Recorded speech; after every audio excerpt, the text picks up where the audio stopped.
hope you're doing well today. Thanks for joining me in this, the second video in a short series I plan on putting out there regarding my latest book, which is my first novel entitled Sailing Towards the End of the World.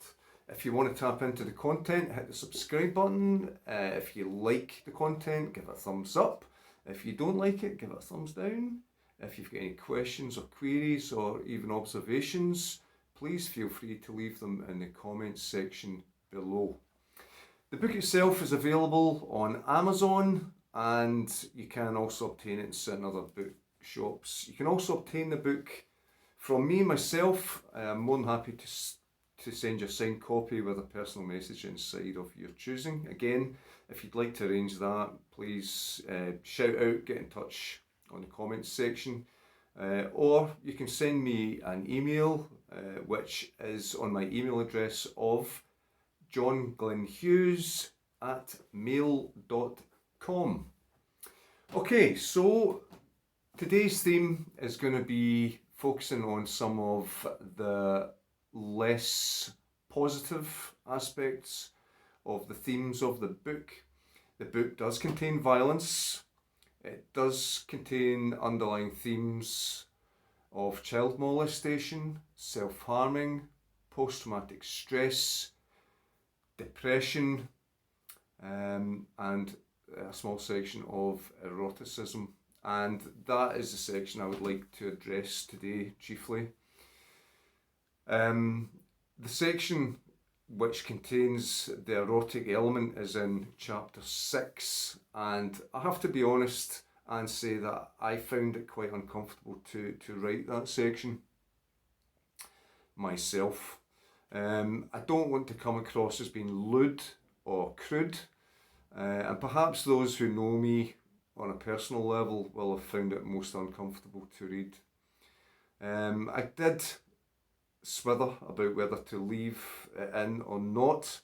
However, ultimately, at the end of the day, in line with my editor, an editorial decision was taken to leave the content in, and there's a good reason for that actually, because it's a perfect exemplification of how the unseen at that point in the book malefactor, the sea beast, the sea monster, which is actually tracking and haunting the ship's company, tunes in to their psyche. It's highly psychic, it's very telepathic, it uses its innate capacity for being able to do that, to torment its quarry, and in doing so feed its own burning need to feed off the sentience of its prey. The main character, who's named Jonathan Palmer, as it so happens, is highly psychic. He's an extraordinarily sensitive person, especially for a male. He is telepathic. He doesn't really understand his own capacity for being able to tune into other people and read their thoughts. It's something he has reconciled himself to through his living experiences. The beast itself, as is tracking the vessel and tormenting the ship's company in their quietude, especially in their sleep, it recognises Palmer as being especially Elysian, one of a kind, one in a million. Back to the erotic section. The erotic section mainly serves as the best way of exemplifying the beast's ability to tune into his guilt and the shame that he feels for his perceived unloyalty to his wife during an affair he has with another married woman. Although still married, this happens when he is separated from his wife at his wife's behest. He does feel incredibly guilty about this episode in his life. The beast tunes into his prior living experiences and exploits them, and it uses the erotic memory as a fulcrum against him, to haunt him, to satiate its own need to feed off his psychic energy.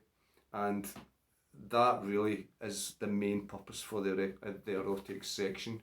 I'm a fan of Carl Jung, and during that section of the book, when I was composing the story, in the back of my mind was the old saying of Carl Jung, when he talks about the shadowy aspects that we all contain within.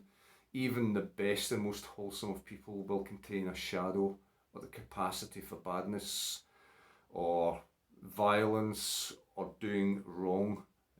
And anyone who denies they have the capacity for doing that is most likely deluding themselves, albeit even if it's a very, very suppressed and minor part of their psyche, it's still there.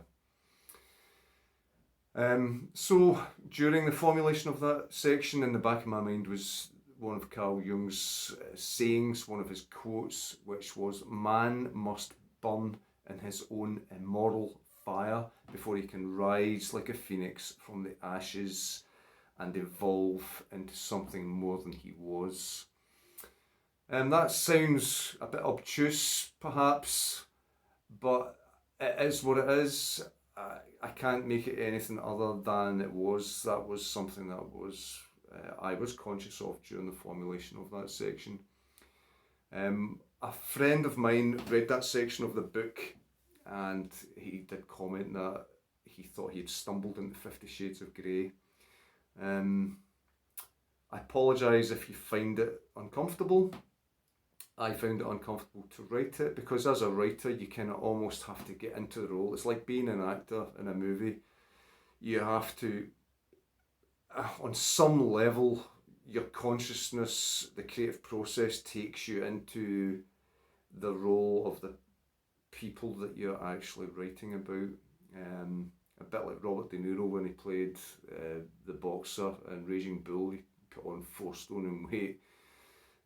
He really gets into character. Well, in doing the book and writing the book in the way that I wrote it, I also had to go there into places that for me were very uncomfortable, and that was a section that probably was the most uncomfortable of all. Anyway, that's my explanation for that. More to come, more videos on the book. I want to explore the plot, the subplot, the characters, the interrelation between the characters, how different aspects of the story tie in as it unfolds, what is really going on, because it's quite involved, quite holistic. Anyway, I hope you like this. I'll see you on the next video. Hopefully you'll jump in, and we'll explore that together. In the meantime, have an awesome weekend, and cheers!